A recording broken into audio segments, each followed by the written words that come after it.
करने वाले हैं। हम बात करेंगे मार्क्स किस तरह से कवर होंगे। ये वाला जो सब्जेक्ट है आपका 40 मार्क्स का जो सब्जेक्ट है, इसके जो मार्क्स है वो किस तरह से कवर होंगे। जितनी अच्छी आपकी राइटिंग स्किल होगी उतने अच्छे मार्क्स मिलेंगे। अब एक क्वेश्चन ये भी आता है कि राइटिंग स्किल अच्छी कैसे करनी चाहिए। ओके, तो हम थोड़ा सा स्टार्ट करते हैं। इसको किस तरह से स्टार्ट करते हैं, हम इसको कॉम्प्रिहेंसिव पैसेज से स्टार्ट करते हैं। अभी comprehensive passage, what do you mean bye comprehension. Comprehension means understanding. Okay, comprehension means क्या होता है, अंडरस्टैंडिंग। अभी कुछ लोग बोलते हैं, कुछ लोग का कहना होता है कि हम 1 घंटे में 1000 वर्ड्स रीड कर लेते हैं, but that is not comprehension. वो रीड करना 1 घंटे में अगर आप 1000 वर्ड रीड करते हैं तो इसका मतलब ये नहीं है कि आपकी रीडिंग अच्छी हो सकती है। उसका मतलब है कि आपकी रीडिंग अच्छी हो सकती है बट आपका कॉम्प्रिहेंशन भी अच्छा होगा, इसका पक्का नहीं है। ओके, तो कॉम्प्रिहेंशन का मतलब होता है कि जब हम रीड कर रहे हैं, ओके, जब हम रीड कर रहे हैं तो साथ साथ हमको समझ में भी आ रहा है कि इसका मीनिंग क्या है, या ये सेंटेंस किस वे में लिखा गया है, किस टाइप का सेंटेंस है ये। ओके, क्वेश्चन पूछ रही है, आंसर किसके बीच में कन्वर्सेशन चल रही है, ये हम जब रीड करते हैं तभी अगर समझ में आ रहा है तो गुड। ओके, लेकिन अगर हमको फॉर एग्जांपल की कॉम्प्रिहेंशन पैसेज आया आपको और उसके क्वेश्चन आंसर है, तो अब सबसे इम्पोर्टेंट चीज, कोई भी exam, I am not talking about BCR, okay, कोई भी एग्जाम है उसके अंदर सबसे इम्पोर्टेंट होता है टाइम। ओके, टाइम यानी कि फॉर्मेट्स इतने फिक्स है कि आप फॉर एग्जांपल कि आप अगर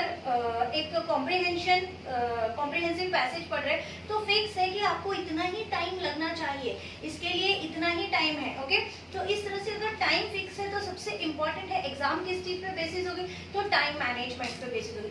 तो अब ये जो पैसेज है, पैसेज के लिए अगर आप बोलोगे कि 15 मिनट्स मुझे लगते हैं, किस लिए लगते हैं, reading plus giving answer. Okay, सिर्फ रीडिंग करने के लिए 15 मिनट्स नहीं, रीड करना और उसका आंसर्स देना, उसके लिए आपको 15 मिनट्स दिए गए हैं। ओके, अब 15 मिनट्स से अगर आप ज्यादा लेते हो, 15 मिनट से अगर आप ज्यादा लेते हो तो इसका मतलब क्या है कि आप इसका टाइम क्या है, आपके पास जो दूसरे टॉपिक्स जो है उसका टाइम आप इसको दे रहे हो। ओके, लेकिन ऐसा नहीं कर सकते, इसलिए आपको एकदम क्विक रहना पड़ता है रीडिंग के लिए, कॉम्प्रिहेंशन के लिए और आंसर राइटिंग के लिए। ओके, अब जो लॉ का पेपर है, मैं ये नहीं बोलूंगी कि लॉ हार्ड है। ओके, लॉ कॉम्प्लिकेटेड है और लेंदी है, यानी कि जो लॉ का पेपर आता है वो इसी के साथ होता है और वो थोड़ा बड़ा होता है, लेंदी होता है। ओके, लेकिन अगर आपने इंग्लिश में टाइम मैनेज कर लिया, अगर आपने बीसीआर के पेपर में टाइम मैनेज कर लेते हो तो आपको बहुत फायदा लॉ के पेपर में हो जाता है। लेकिन अगर आप थोड़ा सा भी ज्यादा टाइम लगा दो, बिकॉज इंग्लिश बहुत ईजी, एक बार आपको आ गया, फॉर्मेट्स फिक्स है, लिखना क्या है वो फिक्स है, तो इसका मतलब क्या है कि आप थोड़ा सा फायदा उठा सकते हो। इंग्लिश का जो आपका आया है पेपर, बीसीआर का पेपर, उसका आप फायदा किसको दे सकते हो, लॉ के पेपर में दे सकते हो। ठीक है, तो दोनों में मार्क्स कवर होते हैं आपके, लेकिन टाइम मैनेजमेंट आपको बहुत ही जरूरी है सीखना। अब सबसे पहले हम स्टार्ट करेंगे कॉम्प्रिहेंसिव पैसेज से। फॉर एग्जांपल कि हम कॉम्प्रिहेंसिव पैसेज हम उसके आंसर देख रहे हैं। अभी पहली बार पढ़ा, ओके, बच्चों का टाइम किस तरह से जाता है। ओके, एक बार पढ़ा, समझ में नहीं आता है, सिर्फ हम रीड करते, जब हम सेकेंड टाइम पढ़ते हैं तो हमको कुछ चीजें समझ में आती है। ओके, थर्ड टाइम हम फिर से अगर पढ़ते हैं तो सोचिए 3 बार एक पैसेज को आप पढ़ रहे हो, यानी टाइम कितना दे रहे हो। और उसके बाद जब हम क्वेश्चन आंसर्स पे आ जाते हैं तो क्वेश्चन पढ़ने के बाद एक बार आपको फिर से जरूरत महसूस होती है कि आपने पढ़ना चाहिए कि इसका आंसर क्या है, लेकिन this is the wrong way. Okay, इसका मतलब क्या हो गया, एक पैसेज को आप 4 टाइम्स पढ़ रहे हो, you are reading one passage 4 times. Okay, लेकिन चार बार पढ़ने का, 4 टाइम्स पढ़ने का, you don't have that much time. तो आपको क्या करना है, आपको उतनी अच्छी रीडिंग करनी है आपकी कि फर्स्ट टाइम जब आप रीड करो, when you are reading first time, at that time only you must comprehend the passage what is written, and the second time you have to give that passage when you read the question. Okay, while giving the answer you can read twice, okay, but two times they are sufficient. Okay, this time is sufficient if you are reading twice, but if you are reading 4 times then बहुत ही मुश्किल हो जाता है। Okay, सो अब इसका मतलब है कि आपको रीडिंग अच्छी करनी है। अब रीडिंग अच्छी करनी है मतलब क्या करना है कि रीडिंग इतनी अच्छी होनी चाहिए कि आपको फर्स्ट टाइम ही पढ़ते पढ़ते उसको कॉम्प्रिहेंशन होना चाहिए। ओके, अब देखेंगे कि क्या होता है, टाइप्स ऑफ रीडिंग देखेंगे। ओके, टाइप्स ऑफ रीडिंग क्या होती है, एक होती है, फर्स्ट है, एक है स्कीमिंग। ओके, फर्स्ट टाइप की रीडिंग क्या है, स्कीमिंग। सेकेंड है स्कैनिंग, और एक जो आपको सीखनी है most important, that is selective reading. Okay, अब इन तीनों में डिफरेंस समझेंगे। एक फॉर एग्जाम्पल कहीं गए हो आप और वहाँ पर एक न्यूज़पेपर या मैगजीन पड़ा है, ओके, आपके पास टाइम है, इंटरव्यू के लिए गए हो आप, ओके, आपके पास टाइम है और आप उस मैगजीन को या न्यूज़पेपर को जस्ट आप उसको क्या कर रहे हो, आप उसको देख रहे हो, ठीक है, आप क्या कर रहे हो, उसको देख रहे हो, पढ़ रहे हो उसको, लेकिन समझ नहीं आ रहा, ऐसा समझिए कि सिर्फ हेडिंग पढ़ रहे हो, तो दैट इज क्या है, स्किमिंग। ओके, उसको आप थरोली नहीं पढ़ रहे हो, उसकी आप हेडिंग्स पढ़ रहे हो, ठीक है। लेकिन एक आधा टॉपिक, एक आधा हेडिंग आपने पढ़ा और आपको पता है कि वो न्यूज आपने एक दो दिन पहले भी पढ़ी है या उस आर्टिकल के बारे में आप जानते हो, थोड़ी सी बेसिक नॉलेज है आपको, तो आप क्या करोगे, रुक जाओगे वहां पे और उस आर्टिकल को क्या करोगे, डीपली रीड करोगे ताकि आपको आगे की इंफॉर्मेशन पता चले।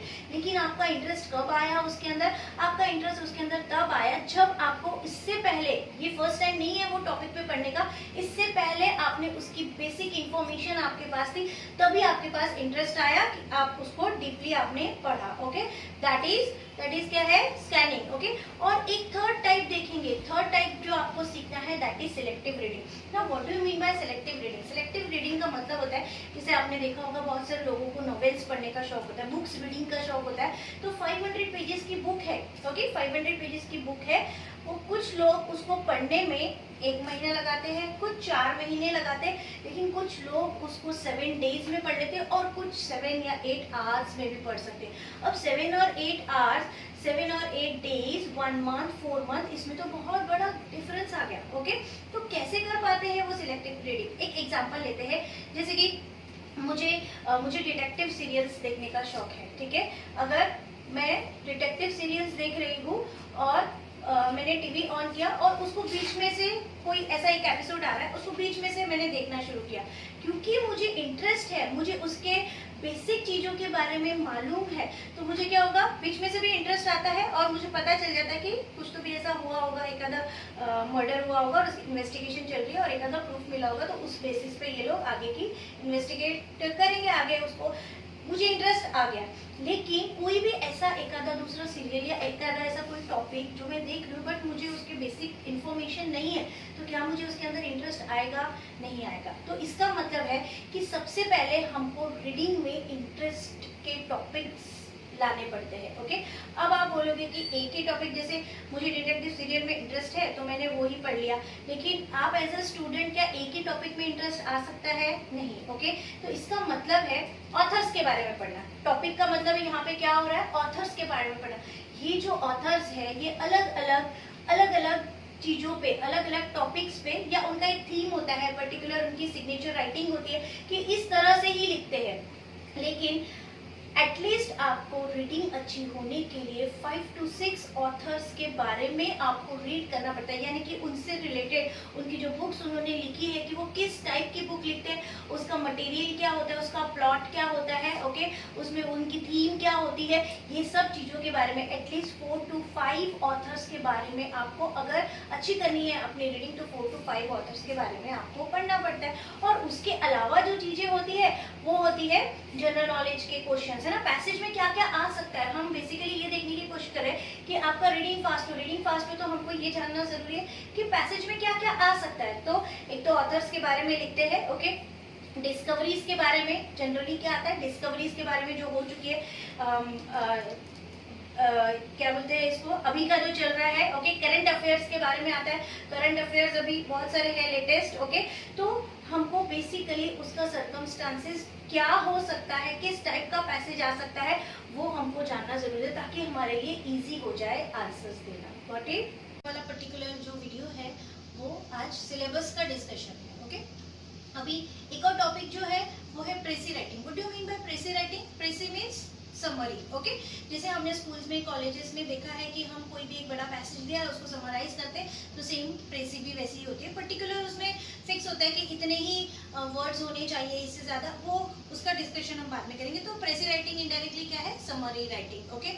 उसके बाद आता है आर्टिकल राइटिंग। आर्टिकल राइटिंग आपको पता है, आपने न्यूज़पेपर में, मैगजीन में आर्टिकल्स देखा है, लेकिन हम उसका फॉर्मेट प्लस उसका वे देखेंगे, किस तरह से आप एक अच्छा आर्टिकल लिख सकते हैं वो हमको देखना होता है, वो सीखना है हमको, आपको लिखना है आर्टिकल। ओके, कोई भी टॉपिक हो आपको उस पर आर्टिकल लिखना आना चाहिए। सो ये हम लिखना सीख रहे हैं। ओके, उसके बाद है लेटर राइटिंग। लेटर राइटिंग आपको पता है फॉर्मल लेटर्स जो हम लिखते हुए आ रहे हैं बहुत सालों से, अभी नया नया जो उसका फॉर्मेट हुआ है, ओके, अमेरिकन लेटर हो गए हैं, तो ये सब चीजें हम उसके अंदर सीखेंगे। उसके बाद एक और आता है रिज्यूमे राइटिंग। रिज्यूमे राइटिंग के 3 टाइप्स है। ओके, रेज्यूमे राइटिंग का मतलब क्या होता है, आपको अपने बारे में जो डिटेल्स देनी होती है when you go for interview. Okay, और उसके अंदर आपको उसके टाइप सीखने की, कितने टाइप्स के लेटर राइटिंग है। ओके, सॉरी रेज्यूमे राइटिंग है, तो रेज्यूमे आपको टाइप सीखने हैं। उसके बाद एक और आता है मीटिंग्स। ओके, मीटिंग्स का मतलब क्या है, वो आपकी मीटिंग नहीं, ओके, ये वाली मीटिंग्स जो हम बिजनेस मीटिंग्स करते हैं उसके बारे में लिखना, मेमोज होते हैं। ओके, तो अलग अलग टाइप के हैं। अभी जैसे लेटर लिखने के लिए आपको सिर्फ लेटर नहीं लिखना है, उसका कवर लेटर भी लिखना है। ओके, तो अलग अलग फॉर्मेट से अलग अलग वेज है, बट आप किस तरह से अच्छा राइटिंग स्किल कर सकते हो ताकि आपके मार्क्स जो है वो ज़्यादा से ज़्यादा किस तरह से कवर हो सके, आपके अंदर एक टैलेंट डेवलप हो सके। आप जब भी बिजनेस करोगे या जब भी आप सीए बन जाओगे, उस टाइम पे आपको जो एक प्रॉब्लम फेस करनी पड़ती है बहुत सारे बच्चों को, उससे आप किस तरह से बाहर निकलेंगे वो हम इसमें वीसीआर के पूरे टॉपिक में सीख लेंगे। ओके, एक और है कम्युनिकेशन। कम्युनिकेशन का एक थ्योरी राइटिंग है, वो बता दिया मैंने आपको, उसके अंदर भी मार्क्स कवर होते हैं। तो इस इन दिस वे अब हमारे जो नेक्स्ट लेक्चर होंगे वो इंडिविजुअल एक एक टॉपिक्स पे होंगे। आपको सीखना है कि एक एक टॉपिक्स हमको किस तरह से लिखना है पर्टिकुलर टेंसेस से रिलेटेड। ओके, तो thank you for now. Wait for next lecture to go and have a nice day. Take care. Bye.